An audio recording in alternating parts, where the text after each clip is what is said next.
ವಿಷಯಗಳನ್ನ ಪ್ರಸ್ತಾಪ ಮಾಡೋರು ಯಾರು? ಅದಕ್ಕೋಸ್ಕರ ನಾನು ಒಂದು ಥಿಂಕಿಂಗ್ ಅನ್ನ ಬಹಳ ವರ್ಷದಿಂದ ಯೋಚನೆ ಮಾಡಿದೆ.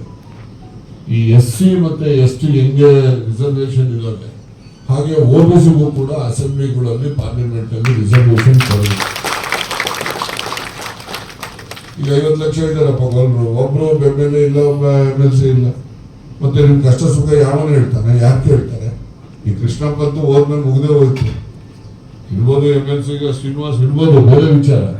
ಆದ್ರೆ ಚುನಾಯಿತ ಪ್ರತಿನಿಧಿಗಳಿಗೆ ಬರಬೇಕು ಅಂತ ಹೇಳಿದ್ರೆ ಈ OBC ಅವ್ರಿಗೂ ಕೂಡ SC ST ಈಗ ಮಿಲ್ಲರ್ ಕಮಿಷನ್ ಮಾತಾಡಿದ್ರೆ ನಾನು ನೋಡಿ ಕೃಷ್ಣರಾಜ್ ಒಡೆಯರ್ ಕಾಲದಲ್ಲಿ ಮಿಲ್ಲರ್ ಕಮಿಷನ್ ರಿಪೋರ್ಟ್ ಅಲ್ಲಿ ಅವರು proportionate to the population reservation ಇಡಬೇಕು ಅಂದ್ರು.